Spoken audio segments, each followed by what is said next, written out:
വൈശാലി ആദ്യം 84-ൽ ഋഷിശങ്കർ എന്ന് പറഞ്ഞിട്ട് ഭരതേട്ടൻ എന്നെ ഫിക്സ് ചെയ്ത പടമാണ്. അത് നടന്നില്ല. ഇപ്പം ഇവര് ഒരു ആർട്ടിസ്റ്റിനെ കൺസിഡർ ചെയ്തു. ചിലപ്പോൾ അയാൾക്ക് ഡേറ്റ് ഉണ്ടാവില്ലല്ലോ, അതെന്തോ സാഹചര്യത്തിൽ വർക്ക്ഔട്ട് ആയില്ല. So that's not meant for you. അതെനിക്ക് ചെയ്യാൻ പറ്റിയില്ല അങ്ങനത്തെ എനിക്ക് ഒരിക്കലും ഉണ്ടായിട്ടില്ല. അഫ്കോഴ്സ് മണിച്ചിത്ര താഴൊക്കെ പക്ഷെ അത് later on it came back to me as Chandramukhi, ബുൾബുലയ. I mean being a part of അങ്ങനത്തെ ഒരു classic is definitely an honour. പക്ഷെ അത് മറ്റുള്ള കാരണങ്ങൾ കൊണ്ട് ആൻഡ് സി ഈ സിനിമയിൽ വേറൊരു കാര്യം എന്ന് വെച്ചാൽ പല ഓപ്ഷൻസ് ഈ സംവിധായകർ എസ്പെഷ്യലി ആ കാലത്ത് അന്ന് ഈ ഓപ്ഷൻസ് ഓഫ് ആക്ടേഴ്സ് കുറവായിരുന്നു. ഇപ്പൊ ടീനേജ് റോൾ ചെയ്യുന്ന മോസ്റ്റ്ലി ആ ടൈമിൽ 2-3 ആക്ടേഴ്സേ ഉള്ളൂ. അപ്പൊ അവരെയാണ് ആദ്യം ഇവർ നോക്കുക. അപ്പൊ അവരില്ലെങ്കിൽ വേറെ ഓപ്ഷൻ ഇപ്പൊ പുതുമുഖങ്ങളെ നോക്കാം അങ്ങനെ. അപ്പൊ ഈ കൺസിഡർ ചെയ്തത് എനിക്ക് as an actor it's an on. ഇപ്പൊ ഫാസിൽ സാർ എന്നെ കൺസിഡർ ചെയ്തെന്ന് പറഞ്ഞാൽ അത് എന്നെ സംബന്ധിച്ച് വലിയൊരു അംഗീകാരമാണ്.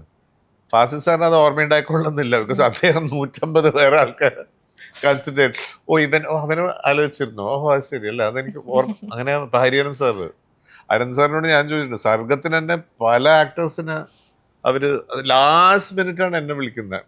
എന്നിട്ട് ഞാൻ ഒരു പ്രാവശ്യം സാറിനോട് ചോദിച്ചു. അപ്പൊ അവരുടെ thought process is very different. They will not remember ഏത് പുതുമുഖത്തിനാണ് ഞാനെന്ന് ഓർമ്മിച്ചതെന്ന്. You cannot ask a great master. പക്ഷെ അദ്ദേഹം എന്നെ കൺസിഡർ ചെയ്തു എന്നാൽ അത് എനിക്ക് റെക്കഗ്നിഷൻ ആണ്.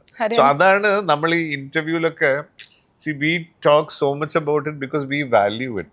പക്ഷെ അത് ചിലരെങ്ങനെ ഇന്റർപ്രിറ്റ് ചെയ്യുന്ന വെച്ചാൽ ഇവൻ ചെയ്താലേ അത് ശരിയാവും, അങ്ങനെയല്ല. അത് actually it's not like that. ആ consideration is a honour for us. That is what I am saying.